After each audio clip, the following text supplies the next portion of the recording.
Привет, ребята, с вами снова Яна, и вы на канале Navi Fortnite. Наша фортнайтерская семья пополнилась еще одним новым игроком. Зовут его Игорь, ему 15 лет, но вы его знаете как Тора. Несмотря на то, что на соревновательной сцене Фортнайта он относительно недавно, но за этот год он успел достичь неплохих результатов, которые мы сегодня с ним и обсудим.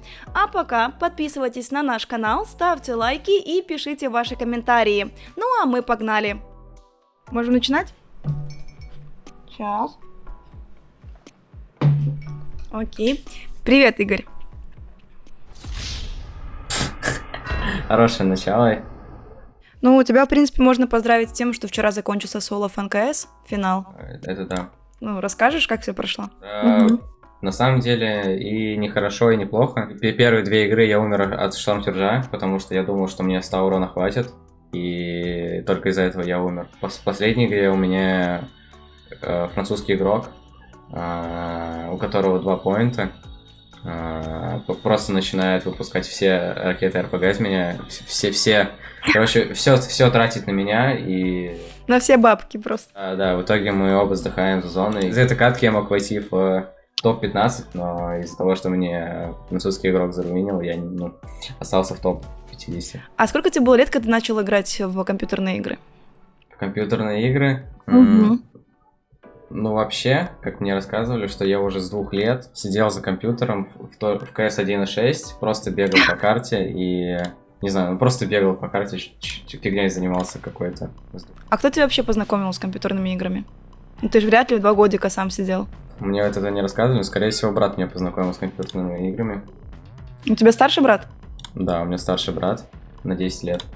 А он, может, играет сейчас? Играет, он играл в Warcraft, раньше играл в CS, Hearthstone, такие вот игры.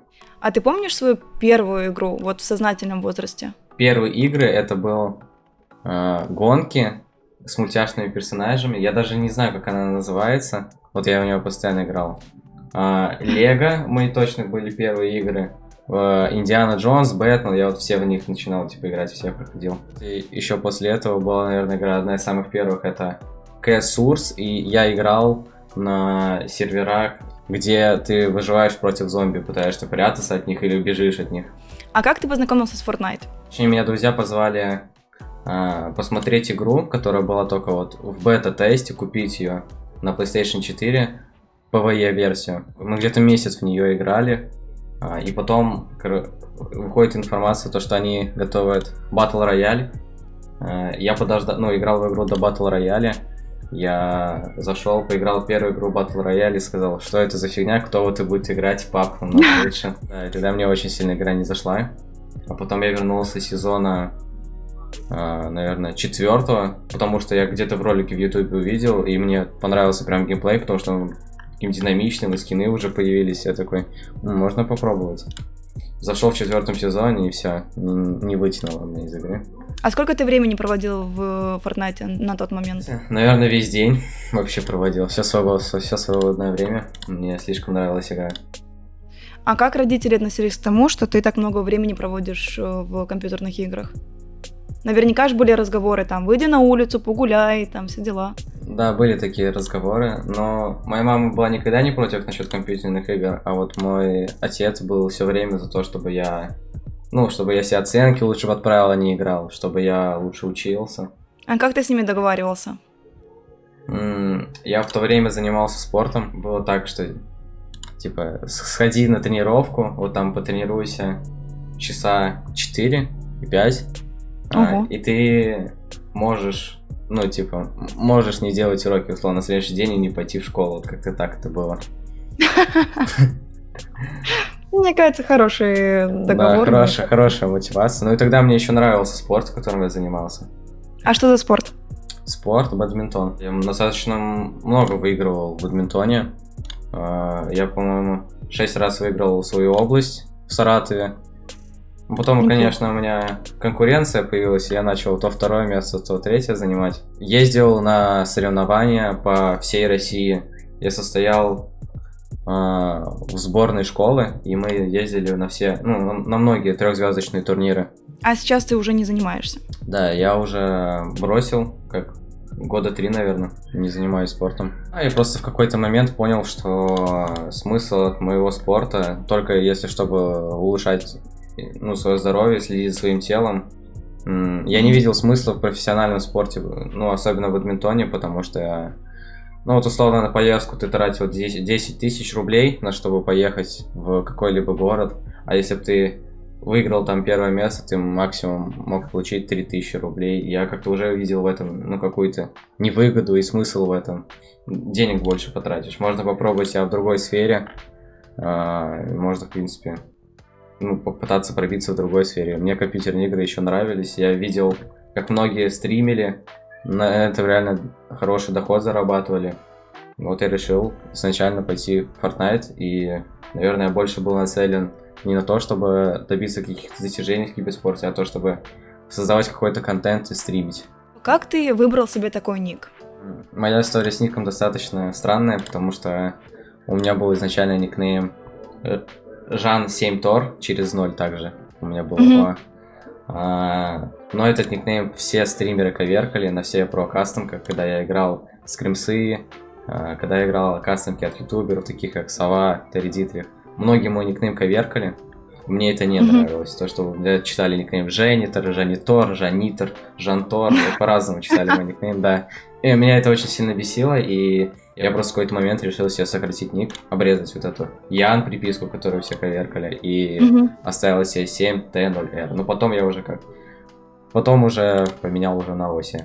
Я думала, что как-то связано со скандинавской мифологией, либо с Марвел, все дела. Многие в комментариях, считают, что у меня 7 от Роналда и Марвел от... Тор, из Марвела.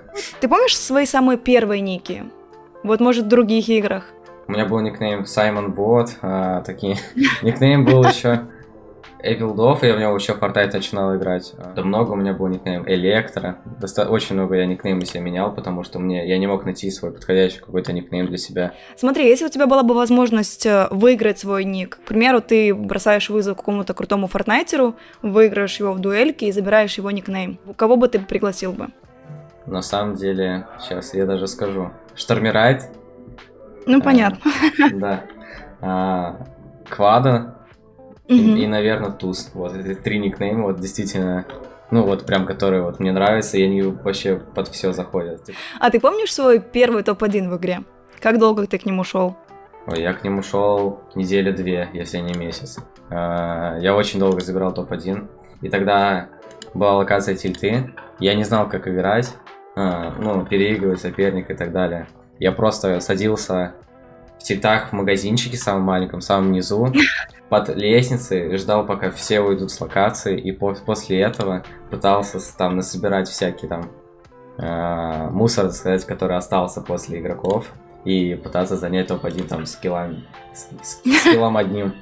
Потом, когда я занял свой первый топ-1, у меня просто так сердце билось, я очень сильно радовался, потому что 2 недели шел до того, чтобы выиграть топ-1 в этой игре. Я тогда даже, по-моему, к маме подошел и сказал: «Мама, я свой первый топ-1 наконец-то выиграл». И она такая: «Молодец». Все. Вот такая вот история. Какой сейчас уже у тебя игровой стиль? Да, вообще, мне кажется, у меня не так сильно стиль поменялся. Я знаю просто, когда мне нужно викеить, когда мне нужно убивать, когда мне нужно просто сидеть в боксе на плейсмент. Обычно я просто лутаюсь. Если надо набивать штормсюрж, я иду просто и кого-то пытаюсь дать урон, убить или так далее. Тот же стиль, я думаю, остался, что я просто иду, сижу на лейт, и только уже в зонах финальных я начинаю делать киллы. Когда ты четко осознал, что ты хочешь быть киберспортсменом, и у тебя есть все для того, чтобы быть успешной в этой индустрии? У меня это осознание пришло, что я вообще, в принципе, что-то могу после того, как я занял 4 место на Кашкапе в 10 сезоне в конце его. Вот тогда у меня действительно прям мотивация появилась, потому что я никакой турнир в соло не занимал никаких призовых, даже не подбирался. Подбирался близко, но там не хватало пару поинтов. И меня очень сильно дезморалило то, что я не мог взять призовые. Я просто решил в какой-то момент, что я просто попробую один раз не бросать, типа, там, в соло-мод. Я соло-мод очень сильно рейджил. Игнорировал. Мгм. И да, игнорировал, рейджил, я ненавидел соло-мод, как и сейчас, в принципе. В итоге я просто решил одно время прям играть одно соло. Также мне в то время, наверное, Моник 144 Гц пришел. И после того, как я вот начал вот очень сильно задротить соло, смотреть демки, тогда Кириачи вот только хорошо выступал. Я вот смотрел демки все Кириачи из СНГ. Мгм. Смотрел демки, тогда был Чапик, Скру, все их демки смотрел. И пытался взять для себя какие-то отдельные фишки для файтов, для ротейтинга, для конца зоны. И, в общем, когда я выиграл занял топ-4, я просто последние 4 или 3 игры, я просто их выиграл, потому что я был морально готов к этому и морально был готов потеть, чтобы выиграть. Какими качествами должен обладать фортнайтер для того, чтобы быть успешным в этой игре? Вот самое главное — это упорство, чтобы максимально себя держать, весь турнир себя в нормальном состоянии. Даже если тебя снайпнут в голову, даже если у тебя что-то, какая-то фигня произойдет, крашнет игру, ты должен сидеть и продолжать дальше играть и потеть на лейте. Потому что обычно многие люди входят в призовые на последних играх, на самых последних, выигрывают их, потому что они играют до конца. Если в командных режимах я считаю, что чтобы достичь какого-либо успеха, ты должен убирать в себе такую фигню, я бы сказал, как свое самолюбие, чтобы не считать себя лучше в своей команде. То есть ты не должен в своей команде считать себя кем-то лучше, что ты лучше кого-то отыгрываешь в триосах. Ты должен считать, что вся твоя команда, она играет на твоем же уровне, и вы должны друг друга поддерживать. И, нельзя изморалить своего сокомандника, что ты не так сделал, почему ты сделал не так, зачем задавать эти вопросы, ты только хуже делаешь, самому игроку он после этого еще хуже играет. Я считаю, что не должно быть, самолюбия в командном режиме и токсичности. А бывали ситуации, когда ты ломал мышки, клавиатуры, мониторы? У меня была такая ситуация, когда на 8-й игре соло кашкапа я один раз ударил по столу, и у меня улетела тарелка вниз, и она просто разбилась, и это все услышала мама. Она такая, что за фигня? В общем, она разозлилась на меня и сказала, зачем ты так, зачем на эту фигню много эмоций тратить? Столько. В итоге я где-то отдыхал минут 10. После этого отыграл 2 хорошие игры и занял топ-4, по-моему, или топ-7, я не помню. В общем, занял топ-7, и я выхожу такой, мама, я выиграл то ли 2500, то ли $1500, я тебе этих тарелок 1 000 000 куплю. Помнишь свой первый турнир по Фортнайту? Как все прошло? Это был FSL, который был в сезоне 6, тогда я только начинал играть компетитив, и тогда я играл вообще с тиммейтом, которого никто не знал, да и меня тоже никто не знал. Первый компетитив я играл паблик тогда в Only, то есть там на фрагмовике, знаешь, играют паблики в КС и так далее. Вот тут то же самое, только я просто играл паблик, где люди не умеют играть. Я впервые решил зайти в компетитив в 6 сезоне. И тогда у меня получилось сразу выйти в финал и занять, по-моему, 26 место под другим ником. И я тогда очень сильно радовался, потому что, тогда, я прошел финал, когда у многих там не получается, там, 6-7 раза, а у меня с 1-го раза получилось пройти финал. Когда я даже не знаю, как играть, стакнутые игры, тогда не знал, как играть. И я просто прошел, потому что как-то, не знаю... Заточил. Получилось, да, как-то получилось. А куда потратил свои первые призовые? Даже не знаю, куда я потратил свои первые призовые. Наверное, первые призовые свои потратил на мышку от Logitech. Неплохо. Как ты обычно тренируешься? Я раньше вообще ничем, не тренировался, не аимил, ни аим-карты не проходил, ничего не проходил до DreamHack в этом сезоне первого. И я его вообще, не прошел. Я очень сильно, задизморалился, потому что я все время хорошо в соло играл, а тут я не прошел на DreamHack. И вот я решил, что буду заходить с утра, проходить АИМ-мапу, отдельные виды именно АИМок. Обычно прохожу Tile Frenzy и 360, как это я забыл, называется, трекинг. Вот, 360 трекинг и Tile Frenzy. И после этого я фрибилжусь в креативе. И после того, как я начал это делать, я очень сильно начал аимить.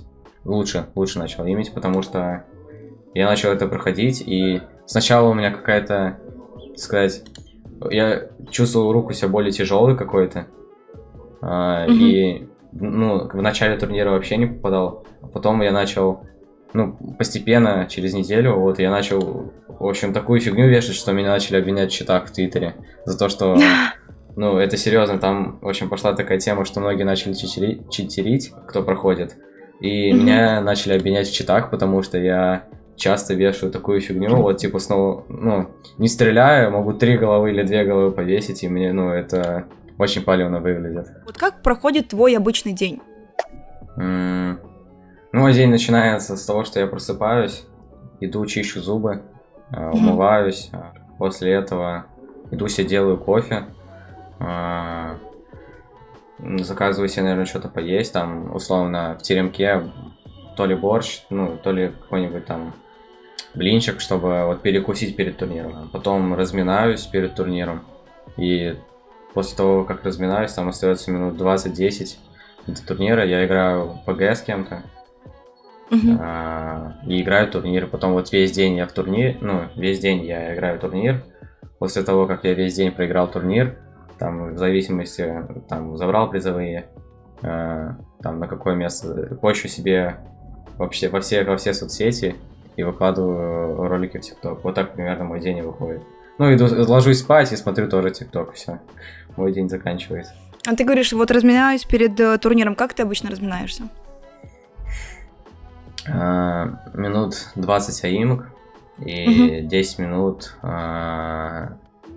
просто фрибилжусь, и после этого, там, в зависимости, сколько остается до турнира, играю в ПГ с кем-то. А как ты обычно отдыхаешь от Фортнайта? Да, играю в другие игры. Вот, условно, я недавно перегорел, потому что весь сезон гриндил.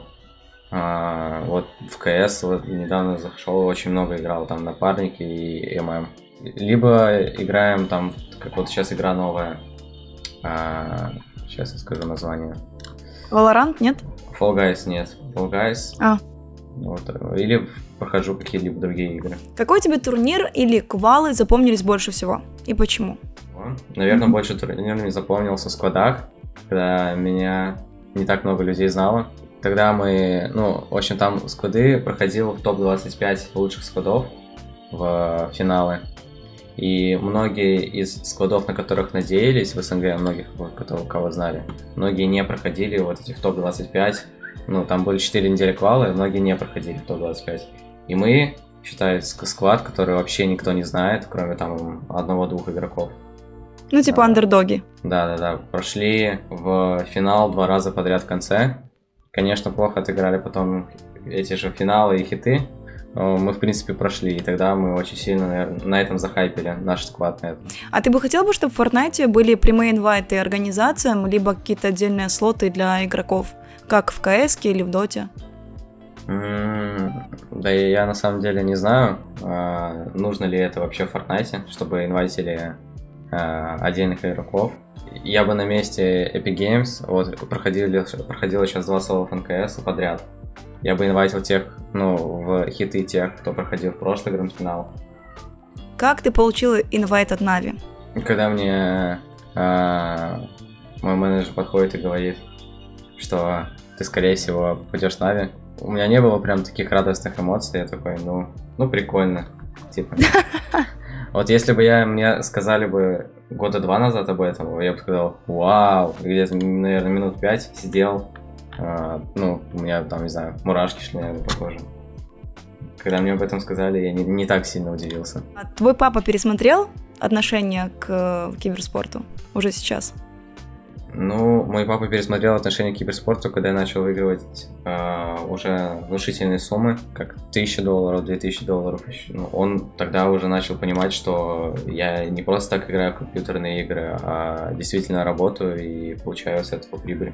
Они следят за твоими стримами, турнирами, квалами, поддерживают. У меня такая история, что у меня родители следят вообще за всем, все, что у меня есть, другими игроками, за киберспортом, за какие турниры.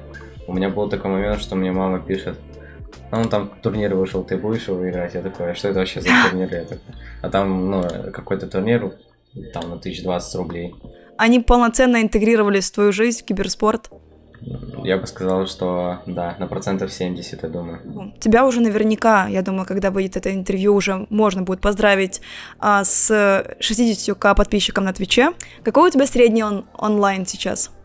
Сейчас у меня средний онлайн где-то под 900 тысяч.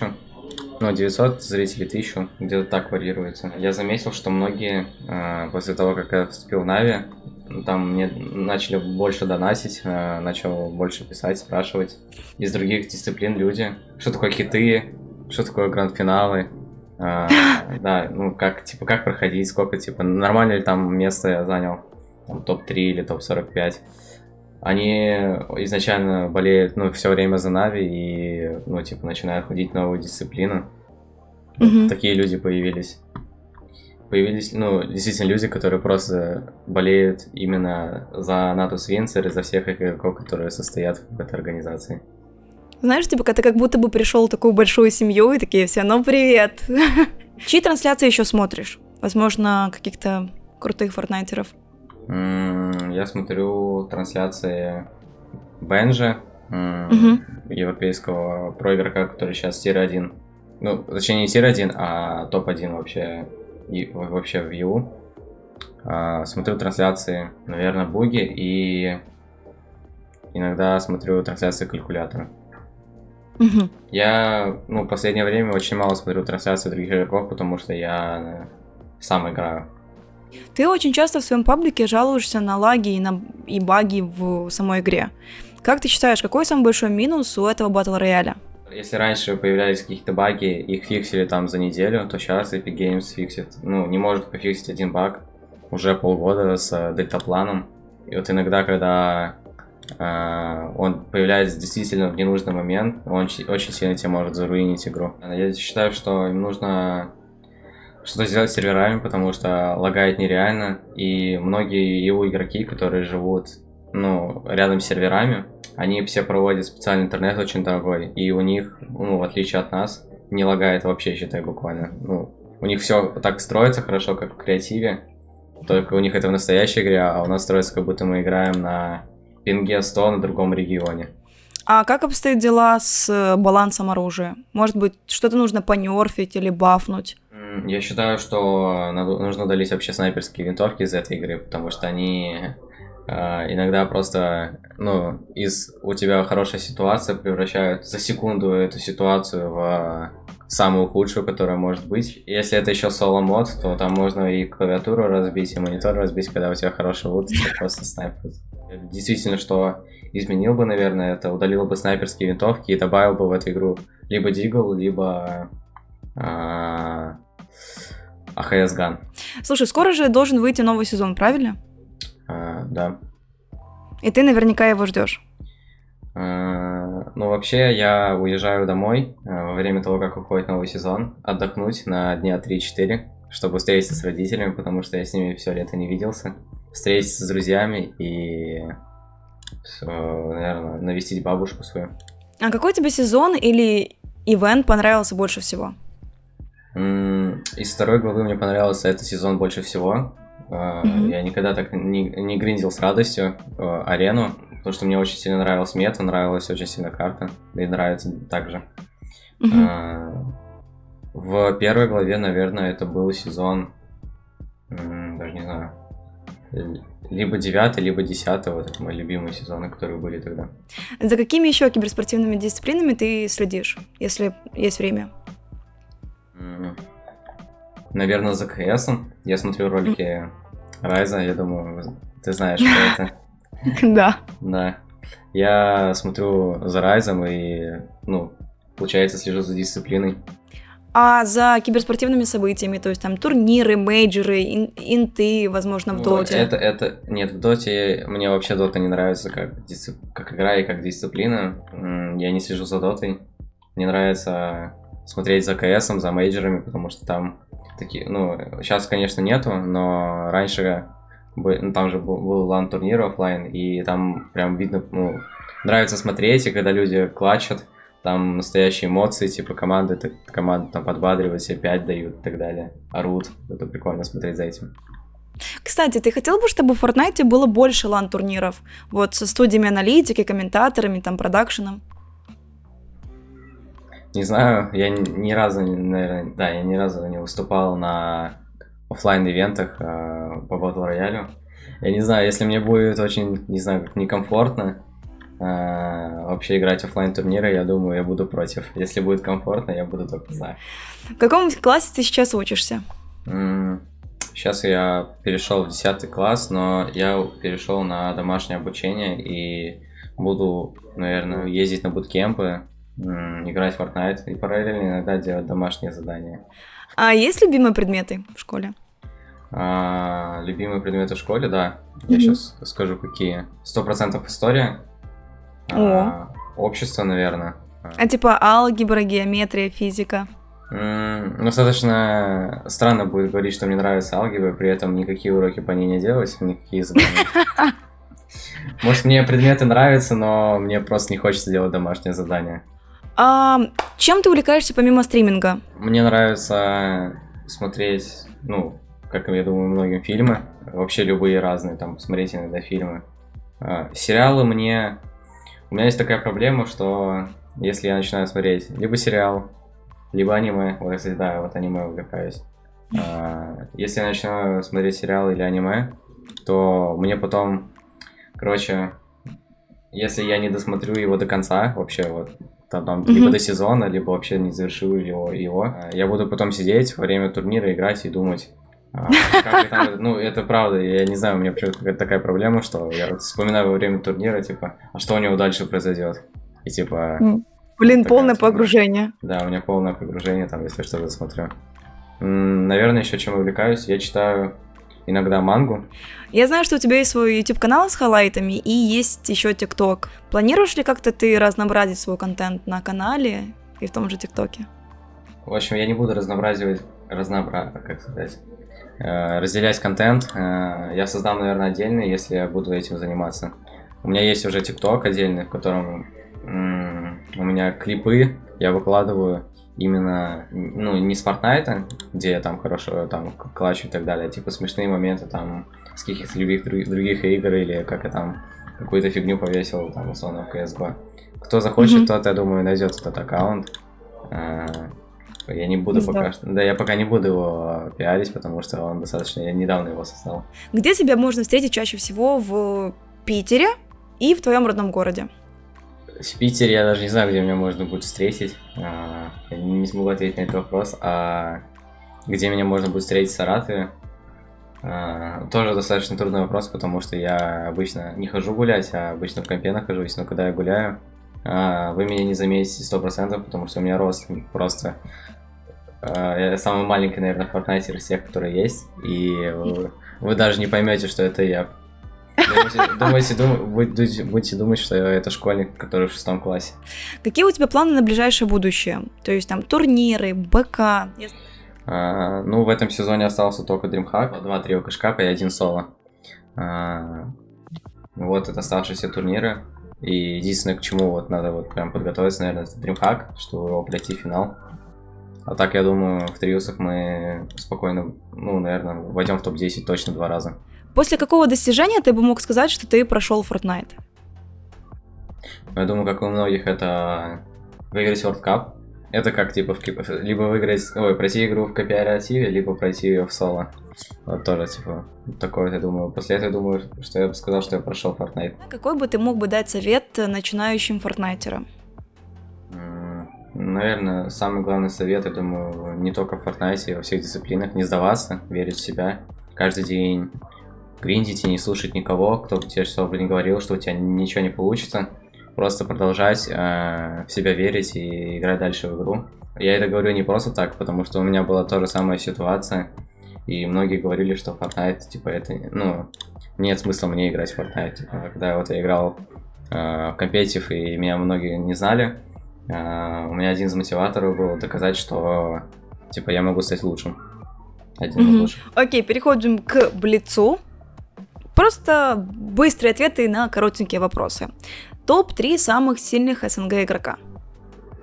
Первое место Кирячи, второе место Линк и третье место Туз. А топ-3 мира? Топ-3 мира. Первое место это будет Бенджи, наверное. Второе место, возможно, Буга. И третье место Архам. А давай с тобой соберем команду твоей мечты. Вот трио.